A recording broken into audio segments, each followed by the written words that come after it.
retrouve pour une nouvelle vidéo. Ça va être une vidéo que j'ai jamais sur cette chaîne. On va parler aujourd'hui des fêtes de Corée. On connaît tous la vidéo que j'ai fait sur Halloween en Corée. Je vous invite à aller la voir si vous ne l'avez pas vue. Donc j'espère que cette vidéo vous plaira. Et on va commencer tout de suite avec la première fête. C'est le jour de la fondation nationale, le 3 octobre. Ou encore elle est appelée aussi en Corée Gaechonchal.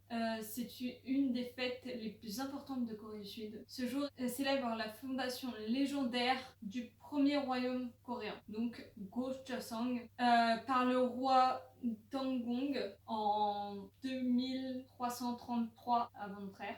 Selon la légende, ce roi mythique a fondé la première civilisation coréenne, marquant le début de l'histoire de la Corée. Donc cette cérémonie est célébrée chaque année. C'est des cérémonies et des événements patriotiques qui sont organisés à travers le pays pour honorer cet héritage, rappelant à tous l'importance de l'unité nationale et des racines profondes de la culture coréenne. Ensuite, on va passer au 9 octobre. C'est le jour du Hangul. Hangul qui est l'alphabet coréen.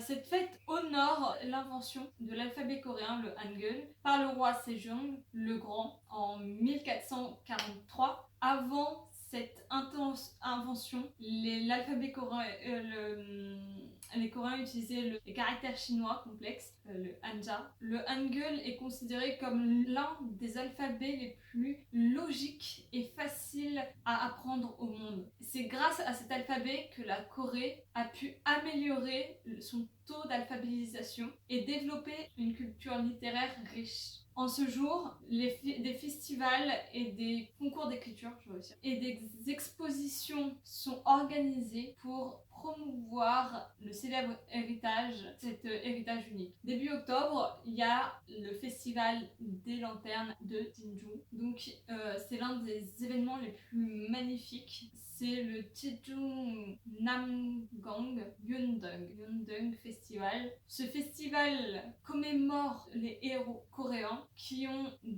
défendu la ville contre l'invasion japonaise au XVIe siècle. Pendant ce festival, des milliers de lanternes illuminent la rivière Namgang, créant un spectacle magnifique. Ces lanternes symbolisent les âmes des soldats tombés au combat et le festival inclut des expositions culturelles, des spectacles traditionnels et des feux d'artifice grandioses. Ensuite, en mi-octobre, on a le festival de Jeonju Bibimbap Festival. Jeonju est la ville natale du bibimbap, l'un des plats les plus célèbres de Corée, composé de riz, légumes, viande et accompagné de sa sauce pimentée avec de la sauce soja. Célébration de la gastronomie coréenne, les visiteurs peuvent apprendre à préparer le bibimbap, à goûter des variations et à participer à des concours culinaires.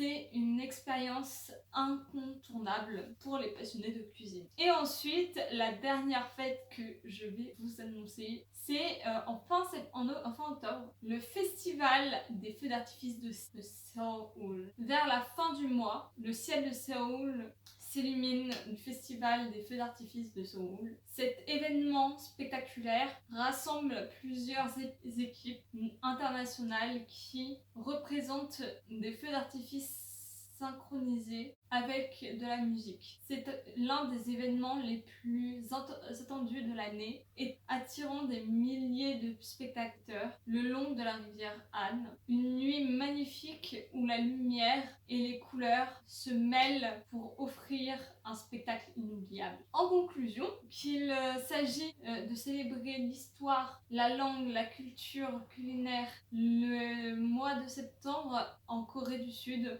est une période de festivités et de tradition. Cette fête nous plonge dans l'héritage riche et vibrant de ce pays, tout en offrant des moments de partage et de réflexion. C'était un aperçu des fêtes coréennes en octobre, une saison de célébration à ne pas manquer. Et si vous m'avez vu baisser souvent les yeux, c'est parce que j'ai mon ordinateur avec les notes dessus. Donc j'espère que cette vidéo vous aura plu. N'oubliez pas de laisser un pouce bleu, de mettre en commentaire la fête que vous aimerez le plus participer, donc celle qui vous donne le plus envie même si vous n'êtes pas fan de la Corée. Vous abonnez, bye, à bientôt pour une nouvelle vidéo.